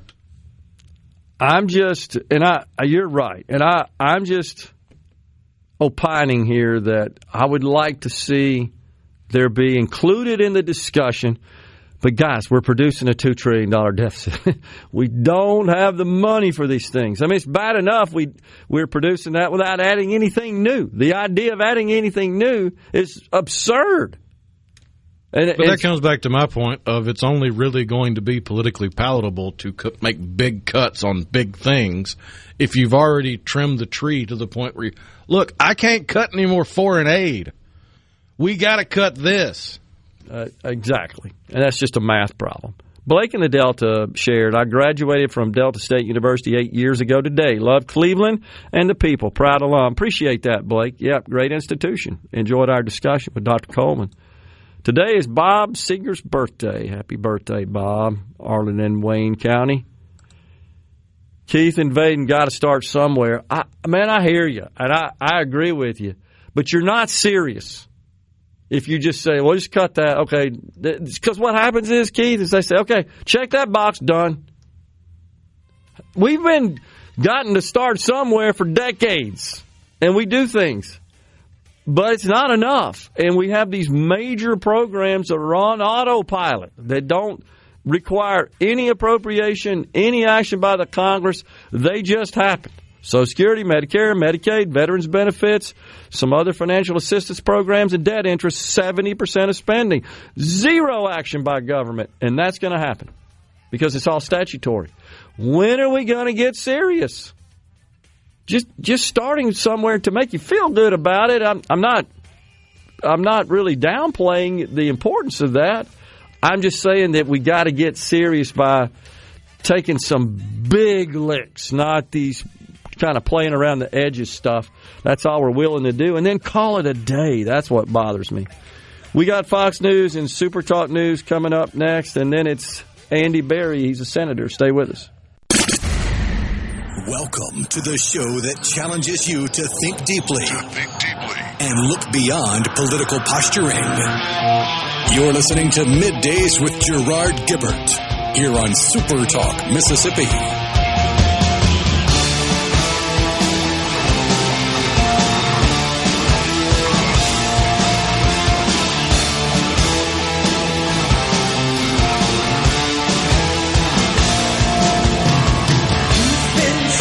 Welcome back, everyone. It's Hour 3, the afternoon portion of Middays, live from the Element Wealth Studio. It's our pleasure to welcome now Andy Berry. He's a senator who represents District 35 in the Mississippi State Senate, also the executive director of the Mississippi Beef Council. Senator Berry, thanks for coming on. Well, I appreciate the invitation, Gerard. Thank you for having me this afternoon. You bet. So we've been talking this morning about leadership in the respective houses in the Capitol there, working alongside the governor to get back into a special session and pass a budget for the state of Mississippi. Do you have any update for us you can share? I don't have any update. I think that, I'd say the overwhelming majority of members are ready for that call to happen. The uncertainty of not knowing when we're coming back and just the lingering business of the state hanging out there. We're ready to get back and get it done. I know that I was listening earlier and I heard you reference Chairman Harkins talk about it's going to cost, I think, $80,000 yeah. to bring us back. And we did leave a little early, so that hopefully is a wash when we come back. But I would say that, looking big picture at that, it may be a plus to the state that we didn't get this done early. When you look at the cuts that we're seeing out of Washington, that maybe we're going to tighten the belt a little bit and not have as much expenditures that we would have had some of these cuts and rumors of cuts from D.C. Hanging over our heads there. Yeah, and specifically, there are significant cuts that will affect the Department of Health. Dr. Dan Edney has explained that to us. Of course, the Medicaid program is kind of in a state of flux, not really sure what's going to happen there. There's possibly some education dollars as well. other federal funds, which I think are about double what the state actually appropriates to operate state government and provide all the services. It's just not clear at this point, the federal government's action as they're continuing to work through a possible budget. But you guys are likely to have something completed before the federal government completes its final budget there, and that might cause some problems next year, potentially. Yeah, I think everybody is keeping an eye on that. You just look every day, there's a new cut. I saw, I have a particular focus to agriculture, and I saw that the USDA is proposing about 30% cut in their budget. They've lost about 15,000 staff members nationwide in USDA. So that's just an example of what's going on nationally. And I think it's healthy that we look at ways to trim our spending. I think about it personally. I've got subscriptions. My kids had signed us up for different video game subscriptions along the years that are just recurring expenses that happen without any authorization. And I know there's got to be tons of that in the federal government and probably here in state as well. So, I know we've got to do some cutting and maybe we talk about cuts, then maybe it's not as bad when we actually get to it federally. Yeah. Do you have any thoughts, Senator Berry, about the way this tax reform legislation went down? Well, I think everybody is in favor of cutting taxes. The Senate, it's been no secret that we were trying to do a little bit more cautious cut. We were doing it in good faith and wanted to cut them, and that's what we ultimately did. We needed some revenue for roads and bridges, and so we added that gas portion and cut the grocery tax. That was a universally I think positive step of cutting the grocery tax back down to 5%. So, hopefully it's a win for Mississippi. I think that we've got to, again, be cautious going forward of what we cut with these federal cuts looming over our heads. Yeah. Well, the triggers, as you know, that were contemplated in the Senate's version of tax reform that would have at least applied some tests, if you will, to the financial status of the state going into a given year before any reductions were made on the income tax. That essentially got nullified based on the drafting error.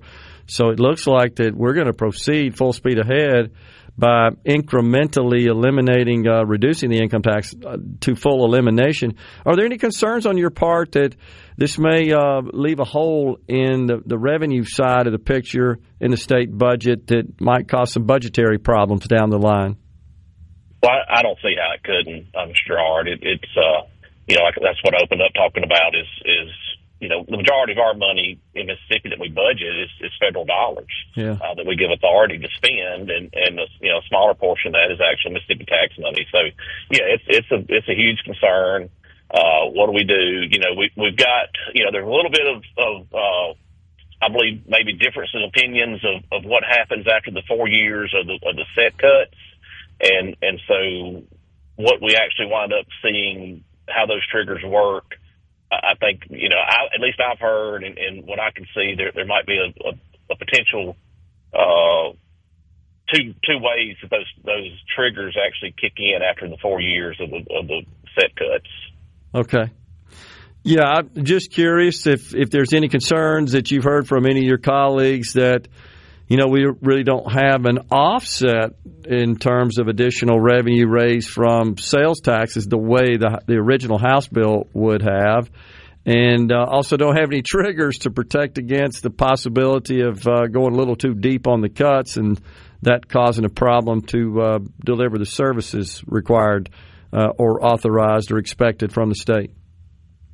Yeah, I think that any elected official, the last thing they want to do is come back and raise a tax or, have to just make major cuts of things that we weren't anticipating or planning for. History kind of repeats itself, and we've seen state government have to make just major cuts before, hiring freezes and all those things. And so, yes, you wouldn't be human if you weren't concerned about that going forward. And, we just got to hope our economy continues to grow and these cuts work out like the like we think they will, and be ready to deal with that as it comes. Talk about the beef industry. How's it doing in the state of Mississippi? It's great. Gerard, actually, I'm driving back to the airport. I was supposed to fly out this morning, and we got a rain delay because of Dallas, and so I was able to drive back down Highway 49 to see my son do an awards day. He's graduating later this week, and past I bet probably 15, 20 trucks hauling cattle. So in Mississippi right now, it is gathering time for the yearlings that's been grazing all winter long. They're going west to be fed and then ultimately turned into your favorite steak or hamburger. So it's a busy time. The markets are exceptionally well. We're probably the one sector in agriculture that has a really good market financially for our cattle, which we need that because of all the input prices that have gone up, equipment and all the other things that we do. But the market right now is a good time to be a cowboy. What about the impact, if any, of tariffs, Senator Berry? Yeah, so the tariffs are something that we are looking at. A lot of the places that we put the tariffs on, China it's going to be one of the bigger concerns of sending beef there. But some of the ones that we posed on imports, we don't get a lot of beef from those places, particularly the Asian markets. Most of our beef is South America, Australia, that gets shipped in here that we get ground into hamburger. But we have I think a pretty good situation right there that I don't anticipate major price influxes for the American consumers on beef, and hopefully that we're going to get some deals worked out with some of these other foreign countries that we haven't already to make sure that our is of huge value to our carcass of beef, particularly on things that we might not enjoy eating here. Tripe or there's a part of the intestine called honeycomb that is big in Asian markets, or other entrails or the sweetmeats, just things that we would put into dog food derive a much better value when we ship them out of the country. Interesting. Any legislation that you'd like to see become law, or any policies you'd like to see enacted into law that specifically with respect to the cattle industry? Anything you guys need? Well, locally, we have been looking, talking of taxes. That's one of the things that we can't control the markets or necessarily our inputs, but maybe reduce some taxes on some of our inputs. We've looked at trying to do that on some of our fencing supplies. We enjoy things, reduce taxes on like fertilizer and feed, and vaccines and things like that. So something like that.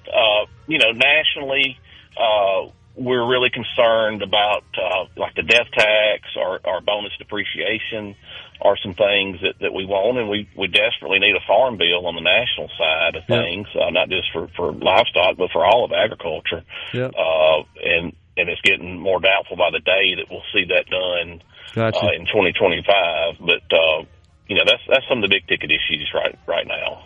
Appreciate you coming on, Senator Andy Berry. Enjoyed the conversation. Thank you, Senator. Thank you, sir. We're coming right back, folks, in the Element Wealth studio.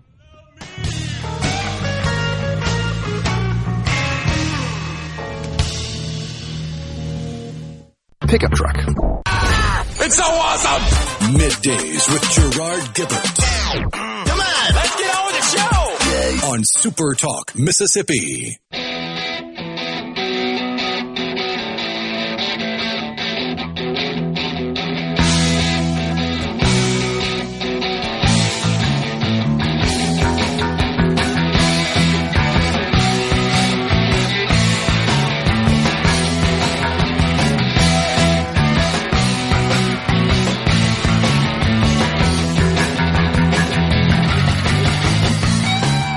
We are back with you once again in the Element Wealth studio. It's a pleasure to be with you today. Hope you're enjoying it. We got some rain moving in. I think greater chance this evening, and then on in tomorrow. It's supposed to be on out of here by midnight-ish tonight, but there is a chance for the southwestern corner of the Magnolia State to really get hit by some blustery wind and heavy rain and even some potential hail, although thankfully I haven't seen any predictions for tornadic activity, although they do say they can never rule it out. It looks like it's just going to come a big old gully washer, and depending on where you are in the Magnolia State, it depends on exactly how much rain you're going to get, but it seems like everybody's going to get at least some. Right. But you said the southwest corner. Okay. That was the latest update I saw this morning. I haven't checked in the last hour or so. Right. But it was the southwest corner was under an elevated warning or watch for severe weather. Whereas there was also a swath across the middle of the state that was not as severe as southwest Mississippi, but still be aware, and then the rest of the state was yellow. I was just checking the radar. There's big spots of it, patches of it across Texas and parts of Louisiana. All that's moving our way. It's a big low pressure. It's pushing that high that's delivered the great weather we've had the last 3 days out of here, and then this will move through and the weather's going to improve. On the C Spire text line, this person says Timothy Leary didn't mean drop out of school, drop out of the mainstream. He said basically drop out of everything and almost become kind of a recluse. That included dropping out of school, because he's usually making those speeches to kids who were on college campuses, and he encouraged them to use LSD. Big time proponent of that.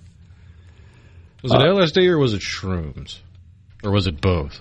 Hallucinogenics, LSD in particular. He was a big, I want to say he did some research on LSD or something and thought it was beneficial. Yeah, you're right. He believes that LSD showed potential for therapeutic use in psychiatry. There you go. Developing his 8-circuit model of consciousness. Okay. So someone else on the C Spire text line, and I think they're misunderstanding my point here, says you got to start somewhere. I know we hear that a lot with the federal spending cuts. All these little nothings do add up. But here's the problem with the start somewhere. It doesn't lead to taking the action you need to really move the needle and produce meaningful results. Yeah, but we've been kicking the can down the road for decades, so at least some movement in the right direction would benefit the morale, if nothing else.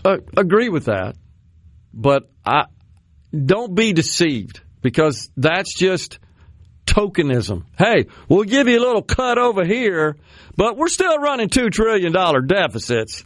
Well, what are you going to do about that? Oh, we're not touching any of that. That's the point I'm trying to make, is that it's call it a day, cut this, cut that. And while you're cutting, by the way, that stuff, the stuff you need to address, is increasing without you taking any action. And that, I think, gets lost in the discussion. So when are you going to address that which, again, is increasing without you taking any action? You don't have to appropriate it for it to go up. Medicare, Medicaid, Social Security, debt interest, veterans benefits. By the way, you know the Veterans Administration? That's the largest federal agency in terms of employees. I had no idea. Did a little research on that over the weekend. A huge number of employees. Now, look, we want to take care of our veterans. There's no doubt. If anybody in this country deserves the services of the government and some services assistance funded by taxpayers, you'd have to say it's the veterans. That's why it's so disappointing to know that they have the most people supposedly trying to help when you hear horror story after horror story after horror story from veterans just trying to get their benefits and getting jerked around. And that's kind of what my concern is. So I was just shocked to learn that, if I'm not mistaken, there are about 700,000 employees in the Department of maybe it's 400,000 in the Department of Veterans Affairs. I'm trying to recall the exact number. I know you're going to look it up for us, but it's a substantial number of employees, the largest agency. Yeah, 482,000. 482. Now, that includes medical professionals as well, support staff, benefits administrators. But that's more than half let's say, 56% increase since 2010. And it represents about, let's see, we got 2.8 million federal employees, so that's more than 10% of the federal workforce in that one agency of the 400 and something different agencies we have. Surely there are a good number of those people that probably we could do without and still provide equivalent benefits, with the goal being improving and streamlining the benefits, the services provided, and access to them. So it's not that I just want to be clear, I'm not opposed to all these other cuts. I'm just making the point that there's an assumption, I think, that's widely held that, if we just made those cuts, we're good to go. Well, it depends on what your goal is. If your goal is to balance the budget and to quit lapping on more debt, well, here's a perfect example serious. of the crazy growth of government since the pandemic. So they've got, 450,000 staff and growing. In 2019, year end of 2019, 398,000 employees. They've added over 80,000 employees in 4.5 years. Wow. 5 years. Yeah, that's crazy. So the sort of, what do they call it, shooting fish in a barrel? That's kind of what this is. You haven't really addressed the hard problems. You keep putting off the hard problems. That's my concern. And you call it a day. Look what we did over here. You have to be honest. It's Elon Musk and Doge. We started with $2 trillion. He trimmed that to $1 trillion. Now he says it's $160 billion. We're calling it a day. Now look, it's $160 billion that we need to siphon out of government. We don't need to be spending money on some of the crazy crap they found. But it's $160 billion with all the effort and all the smart people, and that's what they found in a $7 trillion budget. That's not squat. At the end of the day, it means we're going to keep producing $2+ trillion deficits. Get serious. That's the only thing I'm trying to say here. Get serious. Quit ignoring the hard problems. You're doing it for your political hide. That's why. It's great red meat. Hey, we don't want to pay for drag queens in Ecuador. Right, I agree. Stupid, crazy. Shouldn't even have ever been funded. And again, keep in mind, roughly half of it's borrowed to do stupid stuff like that. But that's popular. It's red meat and everybody celebrates, but you still got $2.3 trillion deficits. I just would like to see him get serious about that. Speaking of abuse. And I just have to make the point again that if you do manage to cut all that, then you can point out the stupidity of the Democrats' argument of, see, we cut all that and people didn't just die in the streets. Well, that's true. So you can stop with all this craziness of if you cut a single cent out of Social Security or Medicaid, the people are going to die, and then you can actually make cuts. And again, that's for their political gain. So they use that fear-mongering very effectively for political purposes. There's some people, you see it all over social media, they eat it up. They think that's absolute truth. And it's not, of course. They're always over-dramatizing all that kind of stuff. Push Granny off the cliff and all that junk. That's been going on forever. You mean like Elizabeth Warren decrying the sad fate of teachers, the dismantling of the Department of Education, even though the Department of Education doesn't employ a single stinking teacher. Right. Zero. That's completely true. So, by the way, House Democrats just stormed out of a crypto meeting. They're talking about a bill related to stablecoin, and 9 of them just flipped. I don't know exactly what's going on. This is just crossing the newswire right now. They just stormed out of a meeting on it on the Hill trying to come up with some framework for that. Jasmine Crockett, she was in town over the weekend, the keynote at nearby Tougaloo University's commencement addresses. It turns out she abused her power at Atlanta Hartsfield Airport boarding the gate. She and her little entourage there cut in front of disabled people who we always let board first. Behold the tolerant left coming right back. We interrupt this program. Gerard Gibert. Here we go. This is huge. Huge news. Huge news. Huge. You need to listen to this. Middays with Gerard. SuperTalk, Mississippi.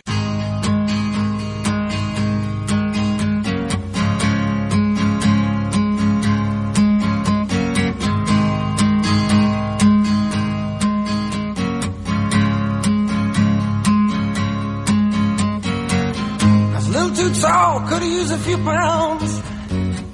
Tight pants points, hardly renowned. She was a black-haired beauty with big dark eyes and points all her own, sitting way up high. We are back in the Element Well studio, so there's a question. Caleb in Starkville says, as radio people, I'm sure pulling funding from NPR and public broadcasting was a popular decision for you. No. Have you thought about that? No. Yeah. Zero. You're wrong about that, Caleb. We don't care. We don't compete with them. So I just got to stop you right there, man. No, we don't care about that. Irrelevant. However, will the FCC make changes to the rules these existing stations have to follow to level the playing field of income streams? Currently, these non-commercial stations can't play ads, only general donor acknowledgments. Well, one thing to keep in mind here is that funding for both PBS and NPR that comes from the federal government amounts to 15% of their total. Now, that's enough to cause serious financial problems for them, but 85% of their funding comes from other sources. So I don't really care what the FCC does with them. I do think that, once again, we're broke. We don't have the money for this. I wouldn't put that, if I'm looking at a budget, I guess I'd put it this way, Rhino. I'm looking at a budget. Is this not the way you'd run your household budget? I got X amount coming in. I got to figure out how to spend that or how to prioritize the spending of that money. Would you put public broadcasting at the top of that list? No. Right? Same to our other folks that are saying all the foreign aid stuff. I agree. I'd put that way down on the list. Once I run out of money, if I'm trying to balance the budget, once I've exhausted it through budgeting for everything else based on a reasonable priority of what produces the most value for the citizens of the country, I'm sorry, you got left off the list, NPR, PBS. You're just not a high priority.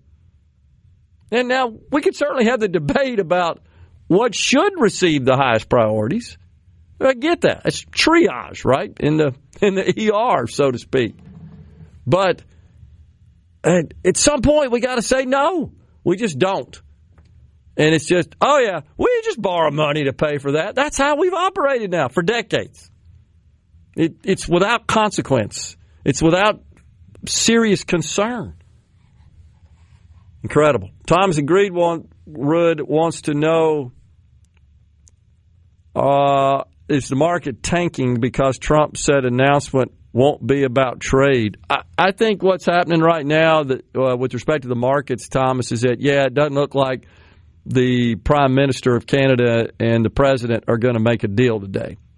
And I think the market's somewhat disappointed in that. I think it was optimistic about it for a while because they got together.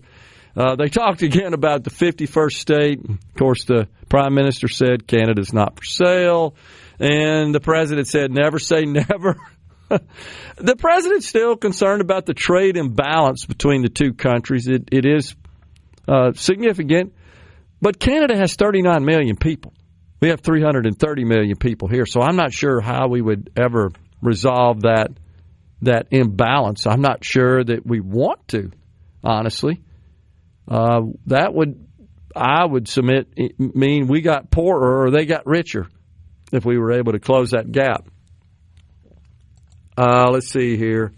I think a lot of those employees talking about the Veterans Affairs came in under President Trump's first term in an attempt to make the benefits better.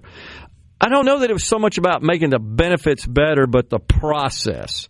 and the access and the relationship. I do recall, though, remember, Rhino, there were some changes where that the president implemented in his first term that a veteran, if they couldn't get certain medical treatment services, they had the option, right, of going the private medical treatment route just to make sure we were taking care of our sick veterans and those who needed various medical care, health care. I do remember that. So, but you talked about just the explosion of the number of employees. It's 482,000 working. Yeah, I'm trying to find the chart I saw yesterday, but I'm fairly certain the largest influx of employees was after the passage of the PACT Act in 2022. And someone on the C Spire text line asked about that, the PACT Act. That could be why the VA expanded so much. And again, I'll say that if there's any group of people in this country that deserves the absolute best care and treatment, it's our veterans, those who wore our country's uniform and have signed up for duty. There's no doubt. I believe we have an obligation to take care of them.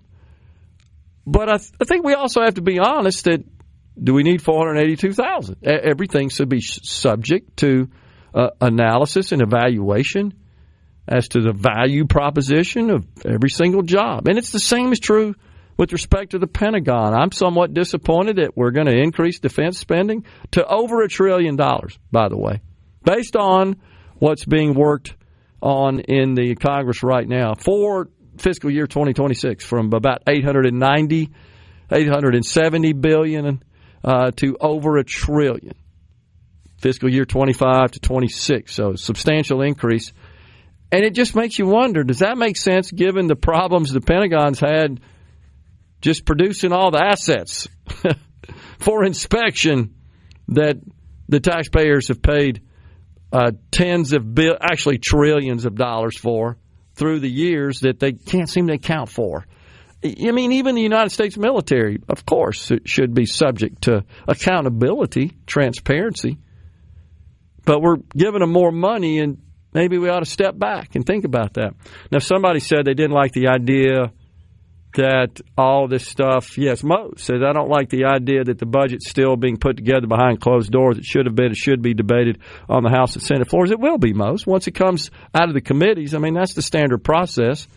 And the drafts of those bills come out of committees, they will be presented on the floor, and they'll be open to debate and amendment. And that's the way the process will work. Now, I think there's going to be some vote counting, as they say, before you get to that point. Of course, they know what's likely to make its way through a floor vote, what won't. I don't know that there'll be much debate on the floor. Why is that? Because that would take time out of whatever they want to be doing besides being there. Gotcha. So I just want to be clear. I'm just pushing to get serious in terms of big numbers. Someone sent us a text earlier about that, and I said it's kind of like someone presents at the ER with a heart attack, and rather than focusing on the heart attack that's endangering the patient's life and is critical, urgent, at that point in time, you find a scratch on the toe, and you go get a Band-Aid and stick it on it and say, okay, done. That's my concern. You're right that the more we expose this kind of stuff, and the more we get it off the books, it does. I mean, if you show up to a bankruptcy lawyer and say, hey, I want to file bankruptcy, but I want to keep my Netflix and my gym membership and my Disney Plus and my Hulu and my ESPN Plus and my Starbucks membership, and the bankruptcy lawyer is going to laugh at you because you got to cut all the little stuff before you even start thinking about the big stuff. I agree. I'm not convinced there's any interest in cutting the big stuff because they've never talked about it. Never talked about it. They keep saying, no, not touching that. And as long as that's the case, the deficits will continue. The debt will continue. And the sad thing is, cutting that small amount doesn't even offset the automatic increases on the other side. So we're still going further into the hole. We would just be further if we didn't cut that stuff. I've seen no interest in really addressing the core drivers of it, is really the point I'm trying to make. Ben from Madison says, without directly saying it, I've heard more than a few lawmakers talking about here at the state show concern about future budgeting. Unless they increase the sales tax, I'm not convinced we will achieve full elimination of the income tax. Well, it's been set in motion. I hear you, Ben, in terms of this bill passing and being enacted. My one question would be, did those lawmakers come from the House or the Senate? Yeah, and that is a good question. There's been a lot more poo-pooing from the Senate side than the House side. There has been, and I would say that's because of respective leadership as far as what they're willing to discuss. Or is it sour grapes because they got caught with a decimal point? I think there's some of that coming out of the Senate. I think there's still some hard feelings there. I don't think there's any question. But the reality is, if we don't cut spending, and if we don't cut spending at the state level and we completely eliminate the income tax, you just do the math there. We'd have to spend about 50% more than we are right now. Talking about consumers to generate the necessary sales tax to offset without cutting spending. And I don't see, again, any indication that this year's budget is going to be less than last year's budget. It would have to be even less in the next year and less in the next year. I don't see that happening at this point. So we're coming right back with the final segment of Middays. Stay with us.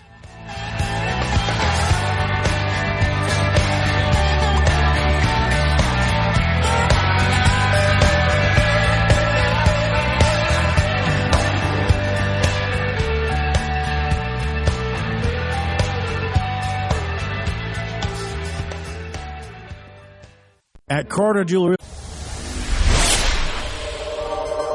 Gerard Gibert.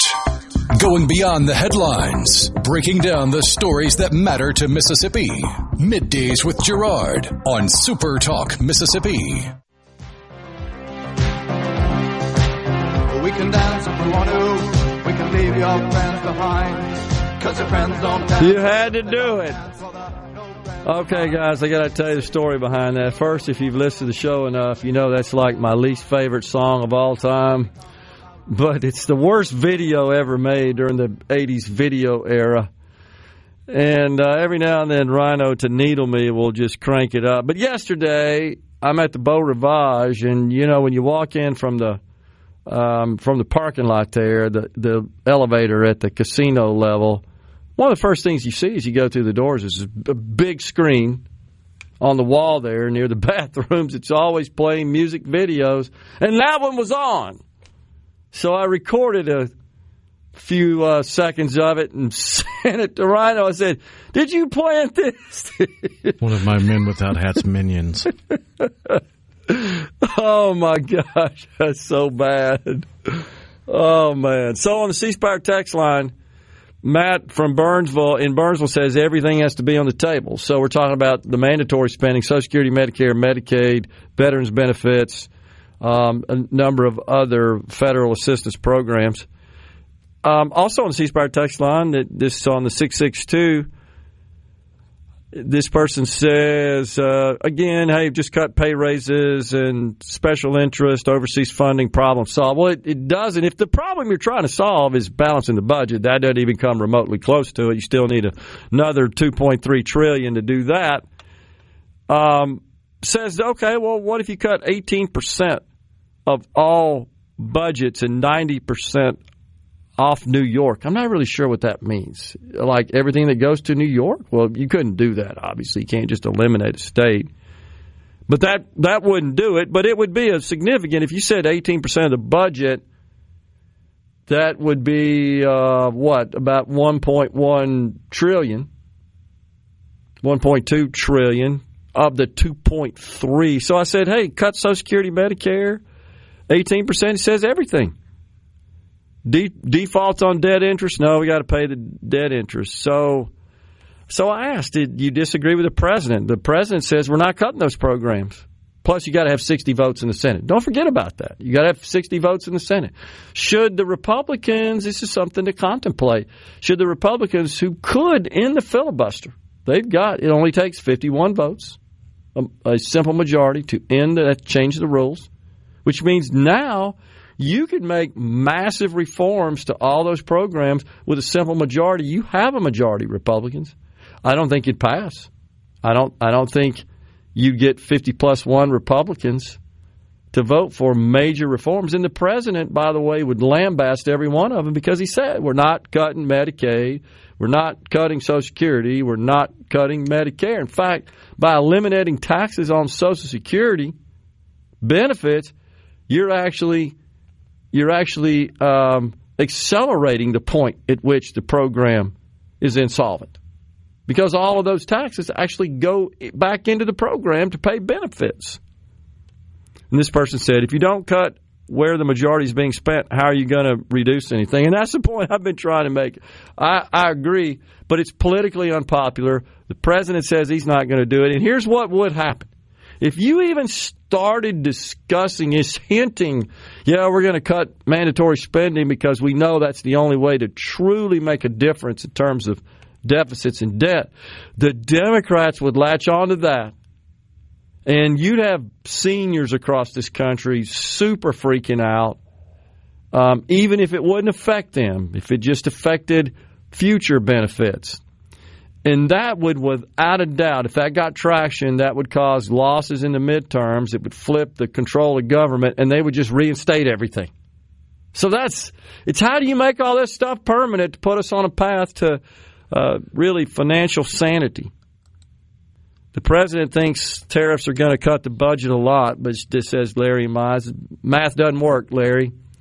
Just doesn't work. To replace the income tax, which is $2.3 trillion, we import about $3.5 trillion. So you'd have to have 80% tariffs on everything we import. And if you did that, then our imports would be reduced dramatically. The president also said he wants to repatriate manufacturing. So if you do that, there will be no tariff revenue. So that's not really mathematically feasible. It could produce a little money. Now, all the tariffs that the president imposed in his first term, those remained in place. Many people don't realize that. Throughout Biden's term, that generated about $150 billion total in 4 years. Really nothing to speak of, again, in a $7 trillion budget. Let's see. I've heard the talk about conversation about U.S. veterans and how much money goes towards the benefit program to support veterans and make comments such as it's too much, et cetera, et cetera. Nobody said that. Did we say that, Rhino? No. We said quite the opposite. Quite the opposite. Quite the opposite. So I'm not going to read the rest of this lengthy paragraph. Some people only hear what they want to hear. We've made it very clear, at least I have, and I think Rhino agrees, there's no group of people, in my view, in the country that are more deserving of benefits from the taxpayers. That's why I said it's disappointing that they have so many people, yet they provide such little service. Correct. We're out of here today, folks. Thanks so much for joining us down in Laurel at Wally Properties tomorrow. Until then, stay safe and God bless.